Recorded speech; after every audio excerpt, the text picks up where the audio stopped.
예전 정책을 실패했기 때문에 이게 좀 고쳐서 좀 다른 정책을 내놓거나 좀 정교해서 좀 더 좋은 정책을 올바른 정책을 내면 좋은데, 요번에 제가 좀 깜짝 놀랐던 게, 사실 무한갱신법이 어쨌든 법안이 통과는 안 됐지만 어쨌든 입안이 됐다는 것 자체가 저는 황당한 거예요. 그러니까 그걸 해보고도 정책 입안자들이 아직도 그걸 못 깨달았구나, 이게 못 깨달았구나. 그러니까 그런 법이 그 한 명도 아니죠, 여러 명이, 민주당 포함해서 여러 명의 그거를 추진해서 한 거잖아요. 그러니까 그 사람들은 그게 맞다고 생각하는 거잖아요. 아직도 여전히. 네. 예, 옳다고 생각하는 거잖아요. 대부분의 국민들이 아니라고 생각하고 모든 사람들이 아니라고 생각하는데도, 그 경험을 했는데도 또 한 것 자체가 저는 굉장히 충격이었고, 요번에 그 탄핵 정국에서 좀 정신 없을 때 법안 올린 것 같은 측면도 있어서 좀 약간 간보기신 것 같고, 그러니까 얘네들은 진짜로 이게 그 올바른 정책을 내놔서 우리나라 부동산의 안정이라든가 좋아지게끔 하려는 게 목적이 아니라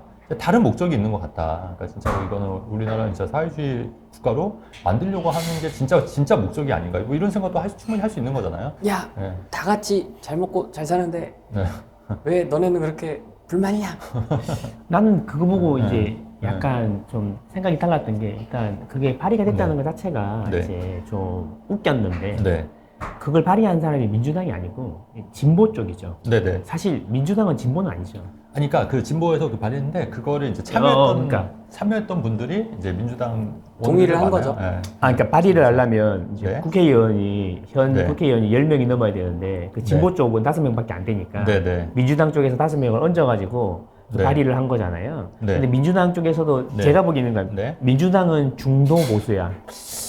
저는 중도 그렇게 보수요? 보고요. 그렇게 보고 이 진보당은 진보죠. 그러니까 근데 이 사람들이 같이 발의를 하긴 했는데 네. 이제 생각이 좀 다른 게 뭐냐면, 네. 이 진보 쪽에서는 확실히 사회주의로 만들 것 같은 느낌이 확실히 있고, 네. 이 사람들은 지지 기반이 약하기 때문에 열성 팬을 만들면 되거든요. 그렇잖아요. 근데 민주당은 열성 팬 가지고는 안 되잖아. 끝까지 좀 들어봐. 네. 안 되잖아. 그래서 그게 발의가 나왔다는 것에 대해서 나는 엄청 흥분을 했는데, 네. 그게 이제 폐기가 됐잖아요. 그 과정이 너무 놀라운 게 뭐냐면, 일단 그게 나오니까 3만 개가 넘는 반대가 올라왔잖아요. 그럼요. 네. 이제 일단 그게 네. 옛날하고 완전히 달라진 점이다. 그런 거고. 그리고 그러자 민주당 쪽에서 5명이 철회를 했단 말이에요. 네. 네. 발의가 되고 나면은 반 이상이 철회를 해야 철회가 되는 거예요. 아. 네. 그래서 5명이 민주당이 빠지면서 이게 자동 폐기가 네. 된 거잖아요. 네. 네. 그러니까 이게 얘들은 진짜 자기들이 사회주의를 만들려면 끝까지 밀어붙여야지, 반대가 있든 없든 간에. 그 두 가지가 저는 이게 관심이었다는 거죠. 일단 네. 반대가 많이 달렸다는 거, 인식이 많이 바뀌었다, 국민들이. 그리고 민주당도 표 때문에 생각했지만 이렇게 반대가 많이 나오니까 빼는 걸 보고, 그래서 이제 약간 옛날하고 다르다 생각하는 거고, 아까 말씀하신 네. 대로 민주당이 또 정권을 잡더라도 옛날처럼은 정책이 빡세게 안 나올 수도 있겠다, 이런 생각이 드는 거죠. 이제 제가 볼 때는 이제 계속 이제 그 간보기를 하는 거죠. 그러니까 억지로 할 수는 없잖아요. 그러니까 반대를 하는데 억지로 밀어붙이면 오히려 역효과가 나는 거니까 이제 계속 이제 간보기를 할 거라고 봐요, 저는.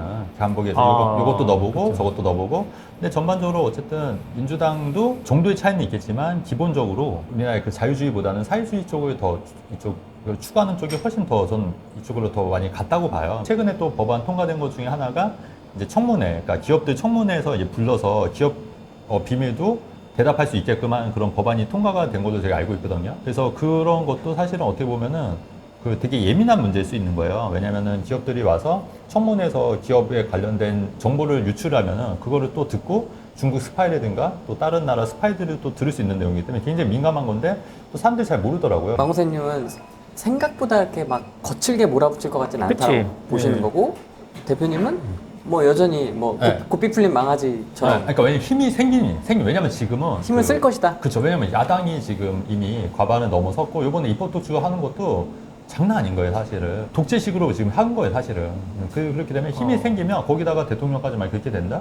그러면 저는 뭐 그냥 고삐 풀린 망아지처럼 충분히 할 수 있다고 저는 보는 거죠. 동의하고요. 그리고 제가 제일 걱정하는 건 그거죠. 네. 지난 정권처럼 국회도 가반 넘고, 대통령도 그러니까 블루 수입이죠, 블루 수입. 블루 수입이나 뭐 레드 수입은 안 좋다고 생각하거든요. 상호 견제가 돼야 되잖아요. 근데 이게 과반도 150을 넘겨 180을 넘어가 버리니까 이제 맞아요. 뭐든지 발의할 수 있고, 네. 만약에 이쪽에서 대통령 행정부에서 거부를 안 하면 음. 지난 정권하고 다를 게 하나도 없는 것이. 근데 이번에 또 웃긴 게 뭐냐면은 이번에 또 거부권 만약에 그 총리 있지 않습니까? 한덕수 국무총리가 만약 거부권 하면은 한덕수 국무총리도 탄핵할 수도 있다 이런 식으로 거의 뭐 반협박을 한 거거든요, 사실은. 그게 반협박을. 이제 그거는 이제 그거지. 완전히 이제 그 상권 분립을 이제 국회가 다 하겠다는 이야기인 거지, 분위기에. 그렇죠. 이제 그거는 이제 실언이죠, 거의. 네.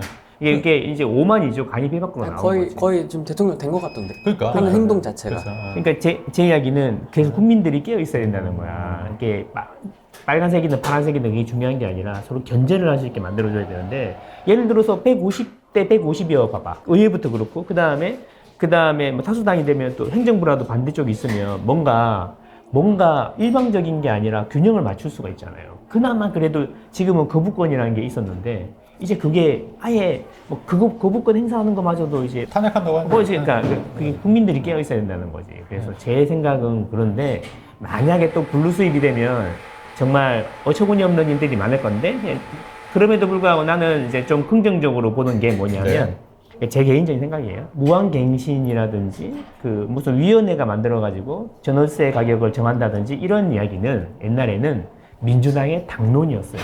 근데 지금은 그 당론으로 안 하고 이제 소수 의견으로 들어가잖아요. 그런 부분을 보니까 얘네들이 그 민주당 내에서도 그 민주당이 시작한 이유를 알고 있는 거야. 그리고 나는 개인적으로 또 의외로 이재명 대표가 대통령이 될 수 있잖아요. 확률이 제일 높잖아요, 현재로서는. 지지율 보면, 예를 들어 보면 이재명 대표는 부동산을 잘 알아. 부동산을 잘 안다고. 잘 안다고요? 백현동도 개발해봤고 다 해봤잖아. 종상향이 이런 거 다 잘 알고 있잖아. 대장동도 해보고. 그리고 구성남을 재개발 다 했잖아요. 그래서 이게 또 의외일 수도 있겠다. 그리고 옛날하고 사람이 인식이 많이 달라졌다는 거 있잖아. 이게 되게 중요한 것 같아. 그 순회동 집을 아직 안 퍼졌으니까. 그리고 재건축에 선도지구 동의하셨을 거 아니에요. 네. 그러니까 1주택하고 중대형은 안 괴롭힐 것 같지 않아?